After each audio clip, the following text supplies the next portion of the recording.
A little bit about me. I'm here with my wife, Jelenia. She's my #1 fan, and my daughter.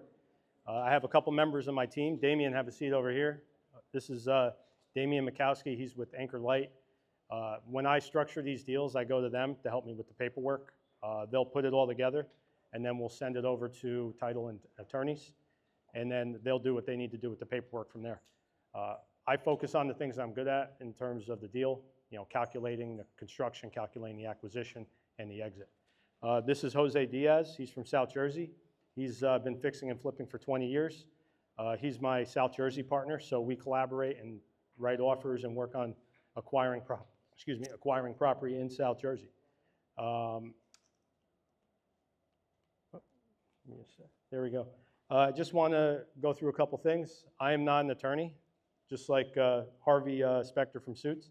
I go to my attorneys for some help. I don't want to get in trouble and end up doing things that I can't do legally. I'm going to save all the questions for the end of the event. So we're going to leave like 10 minutes or so we can kind of cover everything. If we don't get everything in here, we have a table in the other room, and we have a dry erase board that we can go through some of the more technical and complicated deals that you might be working on in real time right next door. So again, thank you for hanging out with me for the next 40 minutes. When I started investing in real estate,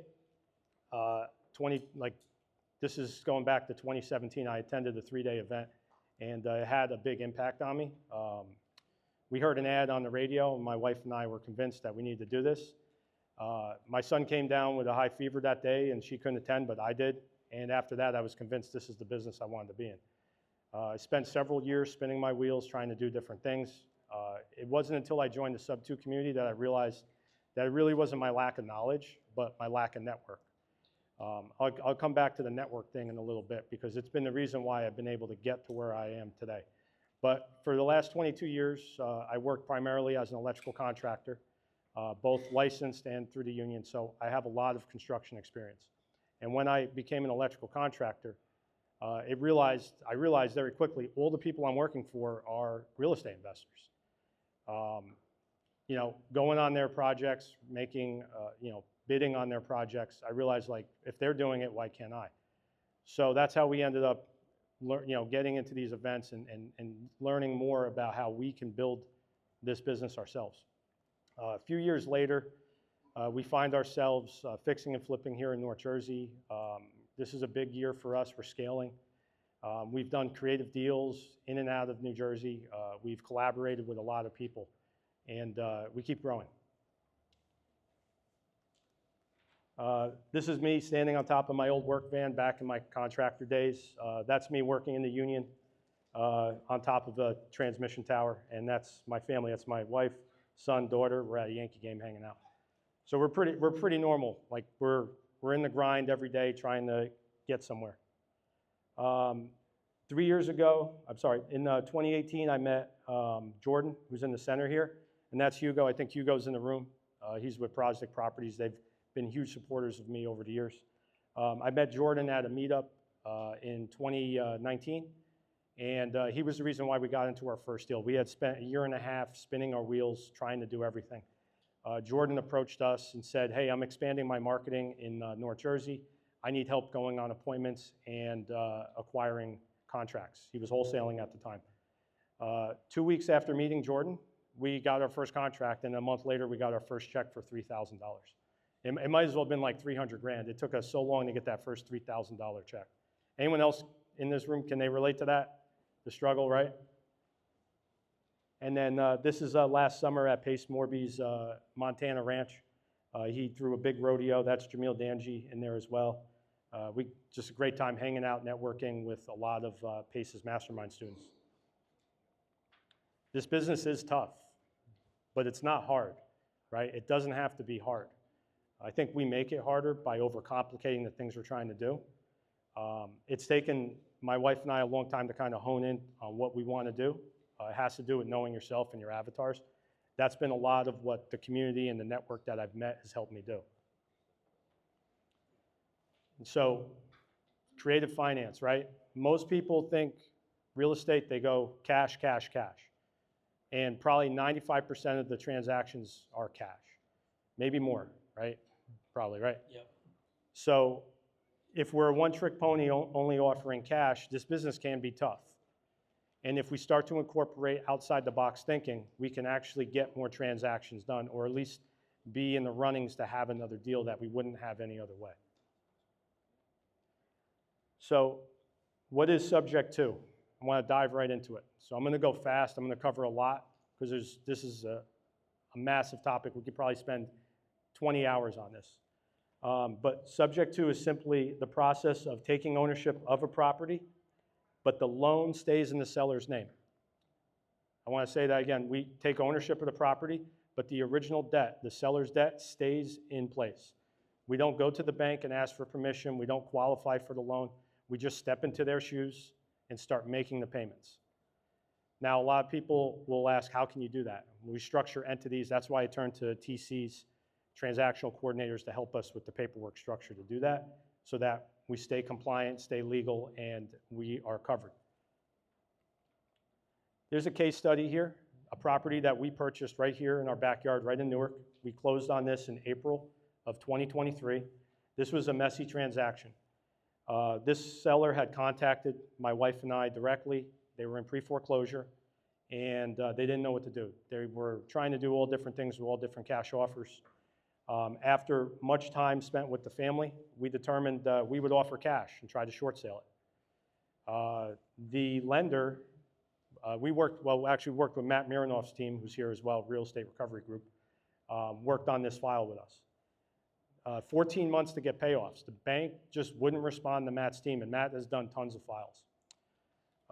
We realized 14 months later, we couldn't get the short sale done. It just, the bank wasn't gonna, their words were, we will not accept a dime less than what's owed on the property.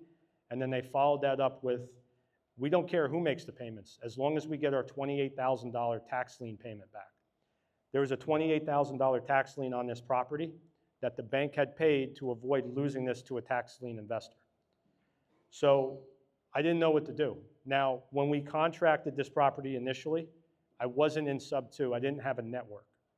So we figured cash, short sale, done.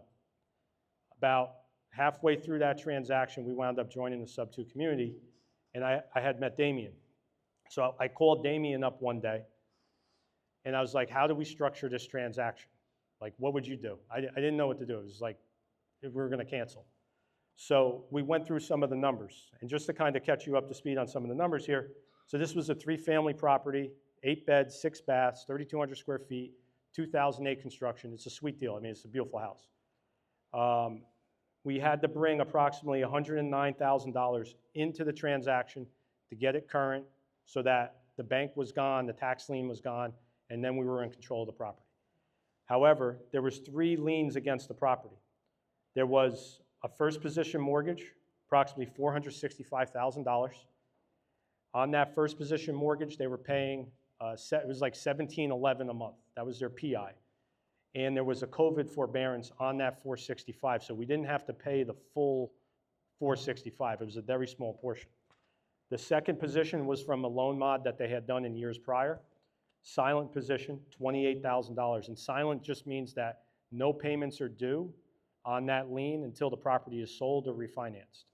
And the same thing with the third position. It was approximately $114,000. So that brought us to a grand total purchase price of $643,000. So we were giving the seller $30,000. And then the 109 would be on top of this number. But as you know, in the last few years, a property like this in Newark is worth close to $1 million, right? So this deal made sense, and it was based on the conversation I had with Damien, and that's how we ran through. So Damien asked me a series of questions in that conversation I'm going to share with you. So we call it subject to fact finding.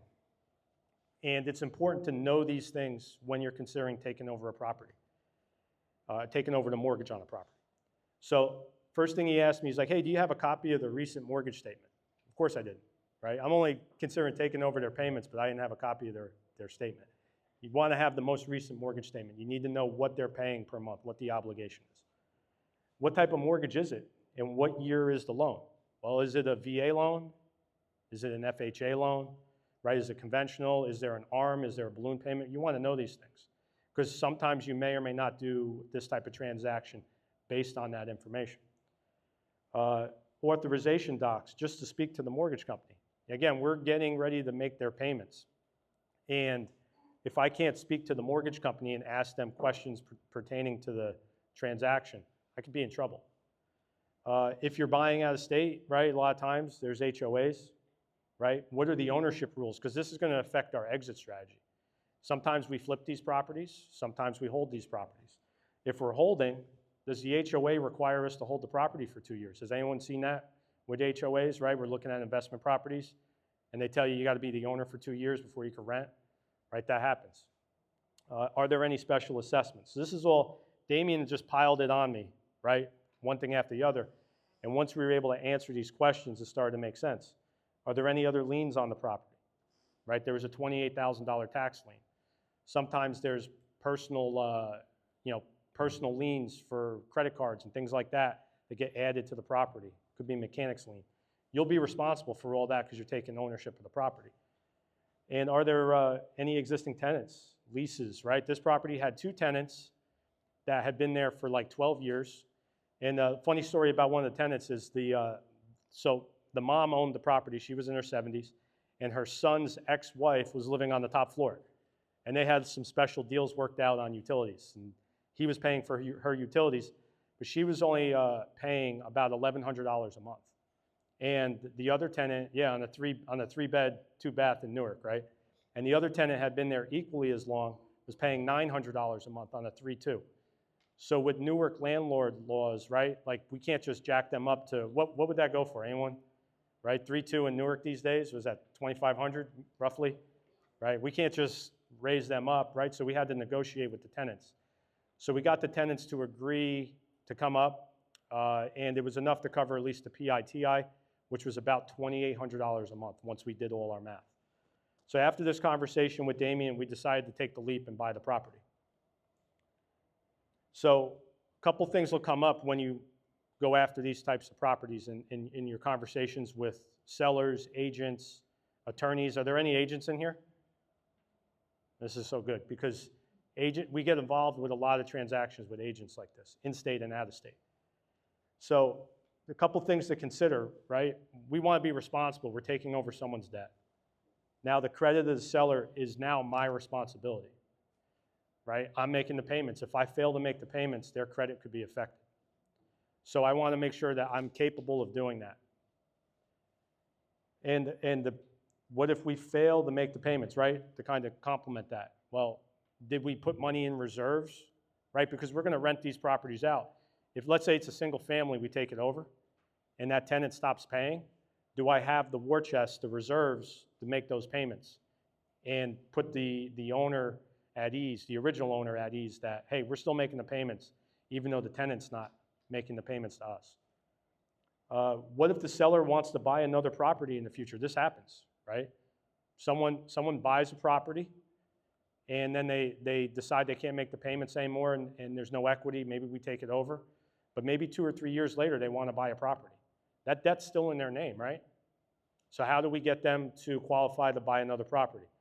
And there's a way we can structure the payments so that when they go to their new loan broker, their new mortgage broker, we could provide the information they need to underwriting to say, hey, this debt's being serviced. That's an important thing to have. So, important conversation to have. So I believe that anytime you're buying these properties, you want to have a good relationship with the owner of the property, the original owner. Because if I have issues with the mortgage company or something unforeseen, I want to be able to call on them and then go back to them and say, hey, we have to work out a resolution. And one of the main issues that could come up, and this is the reason why you want to have a good relationship, is the due on sale clause. Does anyone know what the due on sale clause is in the mortgage doc? Anybody?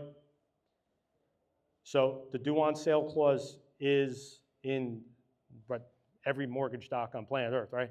Pretty much. Pretty much, right? It says if the deed transfers, the lender can call the entire loan due. So that means that if I took over $607,000 of debt in the Newark example, if that lender decided they wanted to get paid, they could send a letter and say, we want all 607 right now. And then we have to figure that out. Now, we have ways to work against that, first thing is you call, this is why we have authorization to call the lender. We call the lender up. Hey, how would you like this transaction to have, how would you like us to do this transaction? And they might give us a set of instructions. They might say, deed it back to the owner, right? And then we have a good relationship with the owner so that if we had to do that, we can now structure a new set of paperwork so that we still control the property and the headache is still not in their hands. So then we turn to like Damien and say, hey, Damien, we need to restructure things. And then we do a new round of paperwork. But we avoid due on sale, and that satisfies the lender. But the reason we want to take the deed, depreciation, right? We're writing this off against our taxes. So we want to take the deed to be in control of the property and to be able to write this off. But if we didn't have to take the deed and we still had a good cash flowing asset, is that okay too? We're still in control of a great property. If you want to learn more about title work and deeds and keeping debts in place, the Garn-St. Germain Act of 1982 is a law that Congress put in play, and there's a lot of language in that act that pertains to keeping mortgages in place, especially if family passes away and family inherits the property. This act is designed to protect the family from having to sell the property, to protect from due on sale. So I want to say, write it down. I really want to save everything for the end because I'm going to go really fast. There's going to be a lot of questions coming out of this, I'm sure. So again, why would someone sell subject to? A pre-foreclosure, maybe the bank won't do a short sale, right? That's a possibility. I spoke to 2 agents in the last month where too much time went by and they didn't have a large catch-up, right? The arrears was like only 60 grand and these properties were valued at about 800 grand, but they lost the property to the bank through sheriff's sale because all the offers that were coming in were cash and below the judgment, and there just wasn't enough time. There might have been a way, and I didn't get into the numbers and the specifics because the sale had already happened, but there might have been a way where we come in, catch it up, and now we can exit a different way and, again, maybe put some cash in the seller's hand. They get foreclosed on, they don't get anything, right? So we do want to avoid that. Low equity and needs to sell, right? Someone could buy a house and get relocated for work, and maybe they have to bring money into the sale just to get back out from under it. Maybe they don't have the money. So that would be another situation where maybe we could just take over the payments. Right? A lot of people have really good debt from 2023, 2022, 2021, right? Sub 5% loans, right? Can we get that right now? No, right? But if we can take over a 4% loan, it's pretty good. It's pretty good for us, right? Hybrids, part subject to, part seller finance, right? And what that means is maybe the seller has equity and they're behind on payments. Is that a possibility? Right? And maybe the repairs aren't that bad. Maybe like it's to the point where hard money doesn't make sense. But if we still take over the payments, we could still give the seller some equity. Now, we can pay them out up front if it makes sense. But what if we pay them out over time? So what would we do? We would form a note with the seller and put them in second position on the property, and then they're financing their equity to us over time. So we call that a hybrid. And there's a lot of situations where this makes sense to the seller because anyone who's selling a property, what are they most concerned with? The net to them number, right? Right? What are they going to walk away with? So this is a way for us to structure a win-win and walk away by incorporating seller finance. So let's dive into seller finance. Is everyone familiar with seller finance? Is this right? So an owner acts as a lender and finances the purchase of a property with a note, and we secure it with a mortgage. So a lot of times we'll call on properties that are free and clear, and we'll ask the seller if they'll hold a note. And some will and some won't. But if we can get a seller to hold a note, maybe the entry is lower, right? Maybe we don't have to bring 25% down. Maybe it's 10% down, right? Maybe the interest rate is lower than what we can get from a lender. We might even be able to pay them a higher price, and maybe they're good with it, right? They're like, hey, I got the number I wanted, pay me over time, right? So we want to have these conversations whenever possible because if we could avoid having to get traditional financing, it might be advantageous for us on the entry. Key parts to a seller finance to remember: down payment, right? If you can get a property with low or no down payments, like you're my hero, Monthly payment. What's the monthly payment going to be to the seller? The balloon date, that simply means is the payoff, right? When does the seller want to be paid out completely? And the amortization schedule. And that's just how we finance the monthly payment. So maybe the seller wants a high down payment, and the only way to get this thing to make sense for us on a cash-on-cash return basis is to stretch the amortization schedule out. Their only concern might be, how much am I getting up front? So we can structure things very creatively, right? We don't want to let the seller pick all 4 of these items, right?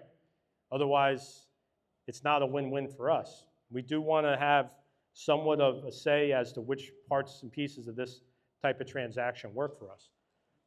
On a quick fly, like if I'm on the road and I'm talking to a seller and I need to do calculations, I use this app, Carl's Mortgage Calculator app. There's a lot of mortgage calculator apps out there. There's 2 versions, a new version and an old version. Definitely scan that QR code if you want a quick mortgage calculator app, and then it could create a CSV file. And then you could forward it to investors and partners to review it. Typical seller finance objections. We get a lot of these, right, Jose? We offer a lot this way. The seller is buying another property, or they're 1031 exchanging into another property. They can't hold the note. Now, if they want to get complicated, they could 1031 their note, but that's a story for another day. Seller wants the same interest as the bank. We find that a lot. The bank's giving 7% loans. I want 7%. It may not make sense for us. Seller wants a large down payment, 30% or higher. We see a lot of that where they want a really large down payment. We have a different way we can structure that creatively. And then again, that's like a 4-hour discussion. But there is a world in which we can give the seller a large down payment and then have them finance the balance of the equity to us over time. Or the seller wants a short balloon payment. Sometimes they tell us, 2-3 years, right? Frequently, right? And that's like a bridge loan. Like, we can't really reposition a property quick enough if we're paying a retail value in 2 or 3 years. So we want to be able to figure out our exit. So we might have to work with the seller on some of the terms to get what we're looking for. This is a case study. And I think Richmond, VA, but it's Richmond, VA. So I have a partner that purchased this property cash. Now, he purchased this property cash. Now, when we think seller finance, what do we think? Buying a property on seller finance, right? But what if we exited a property on seller finance, right? Now the game can change. So that's exactly what we did here. So I have a partner in Richmond, Virginia. His name's Gene. So Gene purchased this property with hard money, cash, and I gave him a loan for the rehab. And it was a very light rehab. What he did was he found a buyer that couldn't get traditional financing. But this gentleman had great income. We checked him out. We made sure that we verified his income can support the debt. So we exited this property on seller finance. So we put him in. We created 2 notes. Note 1 covered the hard money loan and all the repayment involved in that loan and the rehab cost, which was my loan in second position. And then he created a second note, which represented his flip equity in the deal. So that was his profit. After the buyer of the property made payments for several months, he took the note, the first position note, and sold that note on the note market and was able to repay me. And right now, Gene sits in the second position note, which has a 20-year term at 9%. So he'll create income for 20 years as long as this person owns the property with the same terms, and the note investor is at 9% as well. So you can exit on seller finance. A lot of times we think entry on seller finance, but what if we exit on seller finance? So I spoke with someone, they were stuck in a deal in Tampa a couple nights ago, and I suggested maybe they exit on seller finance because they need to pay their hard money lender back, and they have a big chunk of equity that they can't get because the market shifted. But a buyer that can't get a traditional mortgage might be willing to step in and buy that property because now they own a house. Private money, right? I use private money creatively. So that was an example where we stepped in as private money to use it creatively. So for people that are not familiar with private money, regular people in this room that have money can loan you to do deals. So we loan our personal money to fund deals. Recently, my wife and I flipped a property in Caldwell, New Jersey. During that flip, when we went under contract, we had to put $50,000 down to secure the contract. Well, we were doing a refinance and we needed to hold reserves. We had the 50, but we couldn't release it. So what we did is we went to a private money investor that was in our network, and I asked that investor to post up 40 grand. So I put up 10, we put up 10, and my investor put up 40. We secured the contract, and then after our refinance was complete, I replaced their 40 grand in escrow and released their 40 grand to them with a return. So if you're wholesaling, we have any wholesalers in the room? Couple back there. How many times do you find it where the down payment is quite large, or if you have multiple properties under contract at the same time, that could be a lot of EMD floating around that you have to post. If you have some private money investors that are willing to put that down payment up for you to secure a good deal, you might be able to do more business that way. We did another one in Cape May where this person was buying their primary residence, and they were getting a owner-occupied loan, and the down payment was like $130,000 because of some credit issues that came up. But they were after this property for 3 years. It was a killer deal. It was like $525,000 purchase on an acre of land. It was like 5,000 square feet. Property's worth like easily north of $1 million. So what we did was we loaned them 100 grand in a position against their LLC that held properties. So they gave us 20% equity, 20% ownership of the LLC that held 3 properties. And then the properties were bought subject to, so they never showed up on his credit. So when they needed to transfer the 100 grand over to his personal account, it never triggered anything with underwriting, and he was able to close the traditional financing. Now we had to structure it this way because they were buying it on auction.com and they had a specific date they needed to close by, or they would have forfeited their ability to purchase the property. And he was after this property for 3 years. So we structured very creatively to give him 100 grand, get him into the property. He listed his primary shortly thereafter, and then returned the 110 back to us in about 60 days. Novations, right? If you're wholesaling or you're offering to sellers, right, we can pivot to a novation clause in the contract. And that simply means that it grants us control of the property to the investor. So maybe there's a seller that wants 4.25, and your cash offer can only be 390 or 400. But if you promise the seller 425, you could say, listen, I could give you 425, but it might take 90 to 180 days. Is that agreeable? And they say yes. So what you do is you ask them for control of the resale of the property. So now you have a contract with the seller that says net to you 425, and I'm going to sell the property for you. So anything north of 425 is your profit, less selling costs or any renovation costs. So it grants control of the sale of the property. Now, when should you consider this? Like I mentioned, the cash offer is very close to the seller's asking. So rather than forfeit a deal, try to buy time with the seller so that you can make a deal. And you'll have to come out of pocket with less money because now it's a contract and a small deposit.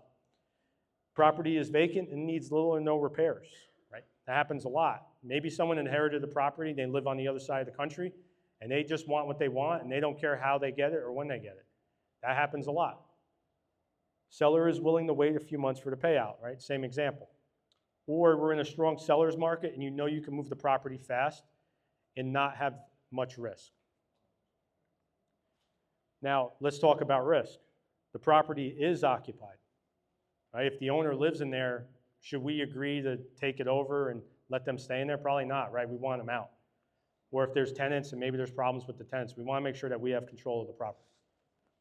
Maybe there's a lot of renovation needed, right? We want to get in and get out, right, when we're flipping, right? Everyone agree to that? Right? We don't want to be dug in for many months and not have ownership of the property in the novation example. Seller changes their mind, right? Maybe you put in a nice kitchen with really nice appliances, and the seller's like, you know what, I'm gonna move back in. That could happen, right? You don't own the property. So we gotta make sure our power of attorney is drafted in a manner that gives us control so that we can enforce that. Who's covering the mortgage payments? Maybe the seller doesn't wanna cover the mortgage payments during that time. You know, we gotta consider that when we're doing our calculations. So creative finance can absolutely change the way you build your business just by changing a few things on a day-to-day basis with the leads that you're working. For the agents in the room, number one thing I find when I talk to agents about creative finance is, can I get a commission? And absolutely. There's a lot of situations where we'll come in and calculate the commission in the entry into our deal. So in the cases where the sellers don't have money because they're maybe behind or there's a situation, well, we can factor that in and cover those commissions and do a transaction and get someone out of trouble. I want to open it up for Q&A. So I know we had a question right here. On the subject, when you say the seller financing. Please give them the mic so that way. Yeah. They can hear it. Thank you, Mike. Thank you. On the subject, where you say that seller can finance, or you can buy the title from them, are they going to, how will you take the position of the property if you want to keep the same mortgage without transferring the title? So you're talking about the hybrid situation, right? Yeah, you are taking over their mortgage and you are making the payment, but you don't have the title because the mortgage is not paid. Otherwise, call is there. But we have ownership of the property in that case. Yeah, you have the ownership, So but you don't have the title. the deed and the title are two different things. So the deed is transferred over to an entity that we create, that we own. We control it. But then the call money will be there. Not necessarily, right? You're talking about due on sale, right? The bank may never call it due. There's certain things that could trigger due on sale, and sometimes the banks know about it and they don't do anything. I think 3 out of 1,000 of these transactions get called, and usually it's because of an error. What stage will it be? In list pendants, short sale, or foreclosure? Neither, because we'll catch it up to speed, it'll be current. So it'll just be in normal status and current. And I think, Damien, you want to touch on that? Yeah, you would have title 100%, the way Jason described it. So you buy the property, you get the deed in your entity or your name, and you own it 100%. All the bundles of rights will be in your possession, right? The only thing that has any remnants of the old owner is the loan, right? And he's listed as the borrower. And it just stays on the lien, right? So when you're buying a property, right, you're always taking some sort of lien. Like, when you sign, when you get the cable company to come in, right, and you're signing, they put an encumbrance on there so they can come and change the wires, and that will transfer to when you buy the property too, right? So same thing with this, is the mortgage, it sits on an exception with the title insurance, and you'll actually buy it, but the title insurance won't insure the mortgage, so it's a full sale. I know, that's a lot. That's a lot to take in. So you can absolutely transfer the deed, right, and keep the mortgage in place under those circumstances. Does that answer your question? Because I know you were asking about the equity too. So the equity is something separate, right? That's an agreement that we create with the seller. So we could create a secondary note with the seller that says, we agree to pay you your equity over time for X amount of years, or we're going to pay you at close, like in the situation with Newark. We agreed to give them 30 grand of equity at close. So it basically comes with a contract you make with the seller, how you draft it. Absolutely, absolutely. Hi, so I mentioned I am one of the realtors, so raise your hand, and right now, thank you. Hi everyone, I am a realtor, and we are, as of now, targeting a lot of the pre-foreclosures, which there's a lot happening in New Jersey right now, and we're offering to be the heart of a helper, where either a lot of these owners, they are distressed, and we're trying our best to just particularly help them before they lose everything. So where would you come in that? What value proposition does that work? As I said, you work with realtors, so just trying to understand where that comes in. That's a great question. So sometimes, the banks, they won't negotiate on short sales, right? So in these cases, the repairs are large, right? They're upside down in most cases. So if we can't get a short sale, maybe they have really good debt, right? Because when we buy subject to, we're not buying necessarily based on the value of the property. How good is their debt, right? So if someone's in Bergen County and has a monthly payment of $2,500 a month, right? PITI, right? The whole thing. That might be attractive enough for us to come in and say, yeah, we'll buy this upside down just because the debt is that good, right? And maybe it's in an A+ location too, right? That could be another factor. What's the highest and best use at that particular location? So there's a lot of variables. Ultimately, we want to stop the bank as much as we can. We probably can't do all of them, but we can definitely have a pretty good shot if some of the other avenues don't work. Does that answer your question? Yeah, Jose.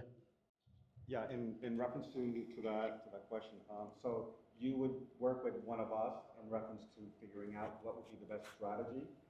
You would still be the real estate agent. You would still get a commission, and then he would make sure that all the paperwork gets done properly, so then the homeowner is protected and the investor is protected, and so are you. Yeah, and we still get title insurance, right? Like, even though we're taking subject to, you still get title insurance. So it still goes to attorneys. Some attorneys, again, some of the objections, right, due on sale might come up. Again, we can navigate that because we don't have to take the deed. We want the deed because of depreciation. But if it's a really good deal, I want a really good deal. And we get to stop a foreclosure, right? Like, that's like the greatest thing, like when we beat the bank. Like, I love beating the banks. Right back there? You run it? Hey. Does this one work? I have two questions. When you were talking about earlier, so when you're doing seller finance, that's totally different from wholesaling, right? You're not keeping it in the owner's name if you're making a mortgage payment. It depends upon the contract that you're doing with whatever contract you draw up. Right on that? Correct. In this, is this on?